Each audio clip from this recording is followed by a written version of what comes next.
And today I'm going to tell you about your one thing. Stay tuned. Welcome to Brothers of the Word, because, brother, you need the Word. And I am in the midst of a series talking about the 16 things that God has personally told me. And today it's the one thing that God told me to get in flow. And he told me this. He said, flow is not necessarily for you, it's for other folk. And that's one of the mentalities that we have to get in our mindset geared to. When God really blesses us, it's not just for us. He blesses us to be a blessing. And I talked about on that trip about be a blesser. And the one thing that he told me, I said, Lord, what's the most important thing for me to do? I was expecting all this big, deep spiritual stuff. He said, the one thing, the most important, is you to get into bed on time and, if possible, get in there early. That's the one thing. He said, everything flows from this. I talked about that on the road with the sermon, You Don't Understand. And I'm not going to talk about that today. What I'm going to talk about is your one thing. You see, it's one thing for you to listen to the pastor's thing, and I think that at least blessed one person on the Men of Vision meeting a week ago. We had one of the men say, Pastor, I was struggling with that very thing, and when you came out and said it, it snapped me and changed me. Sometimes God will bring a message, and it's for one person. So I'm talking about today your one thing, because everybody got a thing that if they can do this thing, it changes their whole world. I remember when I was in college, I knew I had one thing to be an A-plus student, and that one thing was simply to study 2 hours a day. That's all I needed to do was study 2 hours a day. I knew if I could study 2 hours a day, I would ace every single course I took. But do you all know that knowledge was not the problem? Because I had a high degree of intelligence. I could absorb, I could remember, I could analyze, I could calculate. My mind was as sharp as a razor. So I knew and I was the first black person in my college to graduate with a degree in chemistry. Now, a lot of black folk had started, none finished. So I was the first black person to graduate with a degree in chemistry, and I knew all I had to do was study 2 hours a day. That's it. I could cover all of my courses. I just need to study 2 hours a day, and I would be an absolute A-plus student. The knowledge was not, and it wasn't like I didn't have 2 hours. I only worked on the weekend. I developed beauty salons all over 5 cities right around the college but I only did that on Saturday. I had Sunday, Monday, Tuesday, Wednesday, Thursday, and Friday. All I had to do was study. Now God didn't speak this to me, because at the time I wasn't hearing the voice of God. I just knew this. Let me tell you this. Most of the stuff that you don't need to hear the voice of God. You know it. There's nobody that you see on the corner puffing that doesn't know that it kills. It's right on the pack. You don't need the voice of God to tell you. It's right on the pack. Warning from the Surgeon General, the highest doctor warning from, this will kill you. Now, they got about 10 different warnings with emphysema, COPD, heart disease, lung cancer, all that kind of stuff.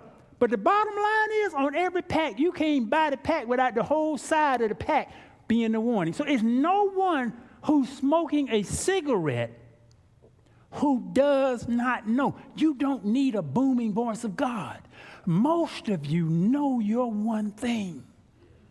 Just like in college, I knew my one thing. If I could just study 2 hours a day, I would ace everything. Many of you know what you should do. And often it's one thing, and it's one thing. Some of you are in a relationship right now, and some of you know, if I just spent 1 hour a day focused on my spouse, it changed my relationship. You know that. Now, God has not spoken it to you, but you know it. Some of you know that if I would just do this, some of you know if I would just walk an hour a day, most of my physical problems would disappear. Some of you already know that.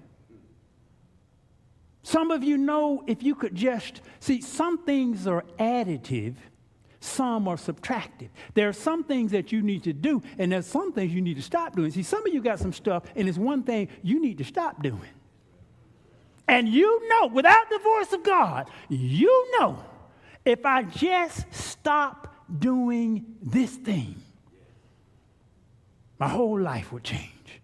So it's this one thing that all of us have, that all of us struggle with, and that most of us know.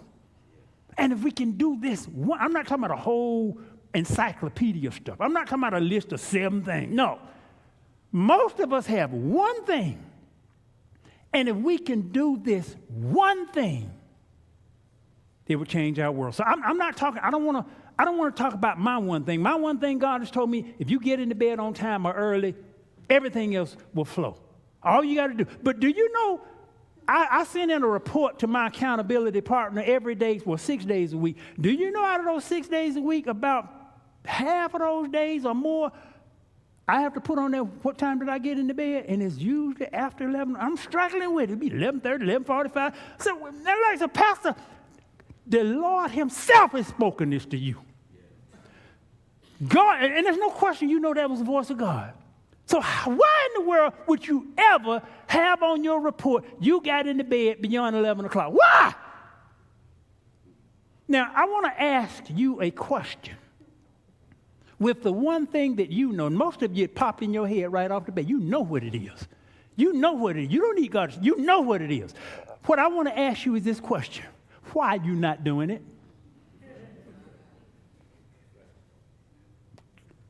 Turn to the person and ask them, why are you not doing that? See, you know it. So the question becomes, why?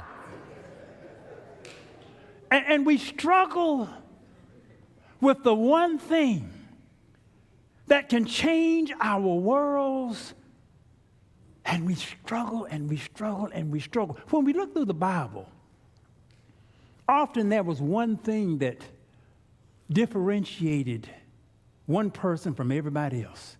The oldest book of the Bible actually is Job. And when you look at Job, Job had one thing. He was the richest man in all of the land, but there were other rich men. He was just the richest. But there were other rich men. But when Satan came before God, and God says, have you considered my servant Job? And it wasn't because he had so much money. It wasn't because he had all this cattle. It wasn't because he had 10 children. It wasn't because all that. He said, have you considered my servant Job? And basically God said, nothing you will do to Job will cause him to lose faith in me. That was his one thing. He had all this other stuff that was the result of the one thing. But the one thing was, Job, no matter what happened to him, Job would not lose faith in the goodness of God. No matter what happened to him. Is that your one thing? Some of us can stomp our toe. Lord, where you at? Oh, you done abandoned me. Some of us go through the slightest of issues, and you will have issue upon issue upon issue. Some of us go through the smallest thing, and we wonder, where is God? Because our mentality focuses on what we're missing, not on what God has granted us. So what is your one thing? Samson had one thing. Samson had one thing God told him not to do. Do not cut your hair. Do not cut your hair. Now, there were a lot of other things around that, because Samson liked this Philistine woman, and his mama and his daddy had told Samson, don't fool with that Philistine woman. But God had told Samson one thing. Do not cut your hair. And Samson, there's some things in the Bible, and I read them over and over. And I'm saying to myself, how can the man be this stupid?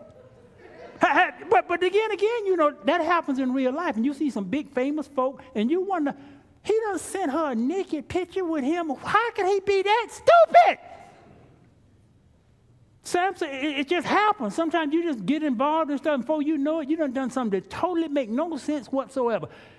Samson was telling the woman, Each time he tells them, well, if you bind me with some new ropes, I'll lose my strength. Next day, he bound with new ropes, and the soldiers coming in, and he pop them, kill the soldier. So this happened 3 or 4 times, so Samson should have known.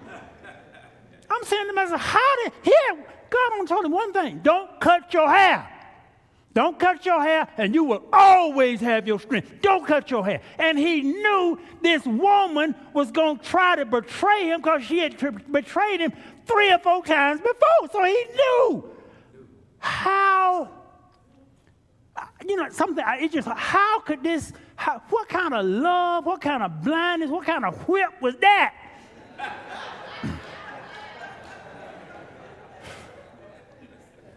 But it happened, so none of this stuff is new. But God had told Samson one thing: do not cut your hair. And when he violated that one thing, even Moses was the meekest man of all the earth.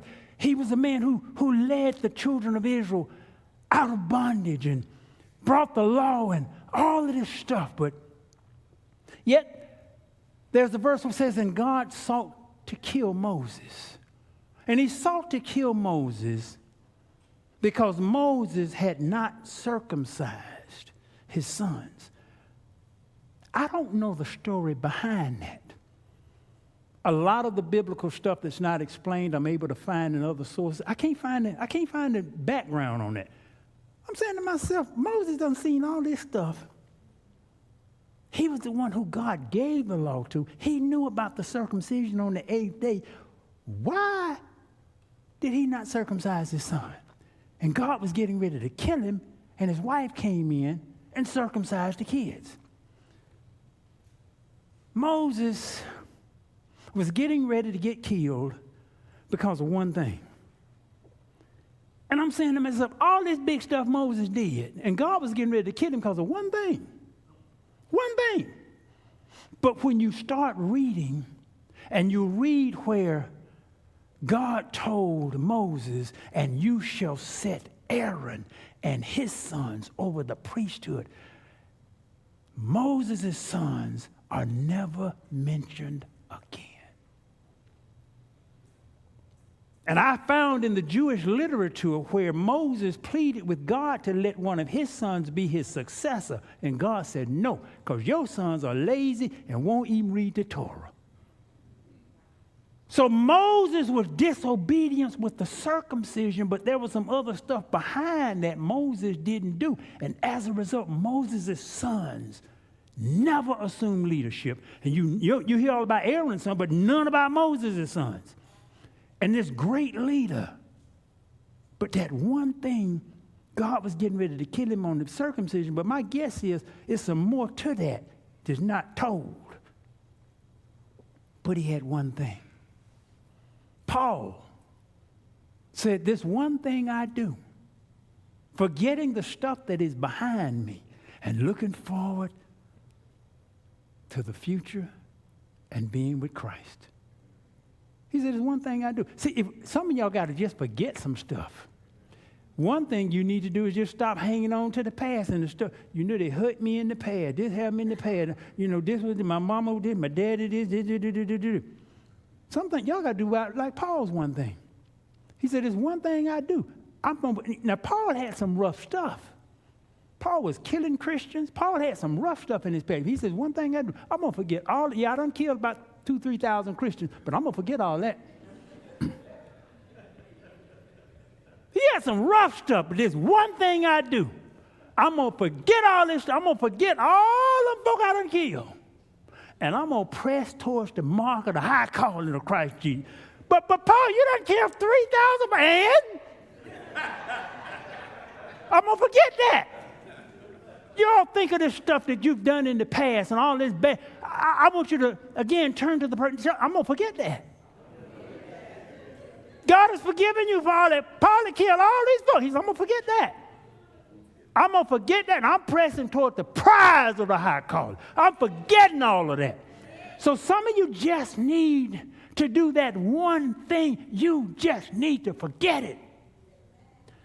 And too often, we don't get our one thing done because we don't feel worthy of what God has promised and all of the things God is going to do in our lives.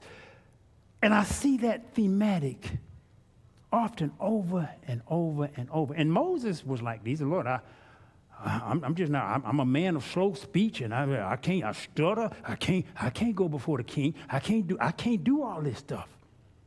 And you'll see that even King David, when God promised him that his lineage would continue and always be on the throne, and David said, "Oh Lord, how me, a man? How me?" Elijah, one of the greatest prophets, said, "Lord, look at me. I'm a Tishbite. I'm bald. I'm fat. I'm ugly. Why me? How can I be this way?" I even think Jesus had some of it. What? Yeah, I do. He said it, not me. He did. When the young ruler came to Jesus and said, "Oh, Master, what must I do, oh good Master, to inherit eternal life?" And Jesus said, "Don't call me good. There is none good but the Father." I believe a man's own words than what somebody say about him. Yes. Because, sometimes when you're in leadership, you're whitewashed. You don't see what's in you. Y'all don't know what I'm doing. I could have been on that road doing all kind of stuff. I ain't going to put that on Instagram. So y'all don't see all of that. You don't see on social media what folk want you to see. You don't see all of the stuff. You don't see all of the darkness. You don't see all of it. See, everybody, even when they saw Jesus, all they saw was the Messiah and the perfection and all that. Jesus knew, I take his word for it. He said, "Don't call me good. There is none good but the Father." He was flesh. And just like most preachers, the preacher looks, I think some preachers, I look at them and say, "Oh my goodness, they so sainted. Oh my goodness." We got Pastor Hoke Smith that was pastor for 30. Hoke just looked like he just got a halo over his head, just like I was walking on water, just sainted. Sainted. But all of us know us. Regardless of what the congregation thinks, all of us know us. And Jesus says, "Don't call me good. There is none good but the Father." But yet, Jesus had one thing to do, and that was to die for your sins. He was sent in the earth. For God so loved the world that he gave his only begotten Son. He had one thing to do. So I ask you today, what is your one thing? What is the one thing that you either need to start doing, or what is the one thing that you need to stop doing? What is that one thing? And that one thing, if you make up your mind on this day, I'm going to get in alignment with that one thing. I got in bed at 10:30 last night. Was in my prayer at 10, in bed by 10:30. Woke up just as I could feel the flow. I could feel what God was talking about. It's not my problem. My problem is tonight. Now, I'm just real. It's flesh.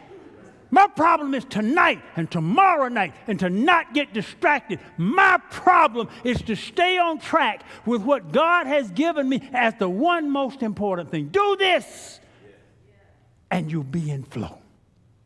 What is your one thing? I can't tell you. I don't need a prophetic vision. I remember I don't know why I thought of this morning, but I did. I was preaching. I was in another state. I think I was up in Virginia somewhere. But anyway, God just led me to have people come down, lay hands on them, prophesy over them. And most of the prophecies, I don't remember. On my trip, I posted on YouTube of where I was driving past this church, and there was a sign saying a speaker was coming for homecoming, Ephraim Johnson, and God just told me to send him a certain amount of money. So somebody commented on that post that they had moved away, but they used to come to the ark, and they said, I had given them a pile of money when they got married and did all this. And I don't even remember all of that. But I remember this one lady from Virginia. I laid hands on her, and I heard God speak. This lady needs to stop eating cheese. most of this stuff I don't remember. But for some reason, that just stuck with me. This lady needs to stop eating cheese. So I said, ma'am, I'm hearing God speak that you need to stop eating cheese and your health issues will go away. She says, oh. She said, oh, I love cheese. She said, I eat cheese grits in the morning. I put cheese on my toast. I put cheese on my burger. I eat macaroni and cheese. I love myself some cheese.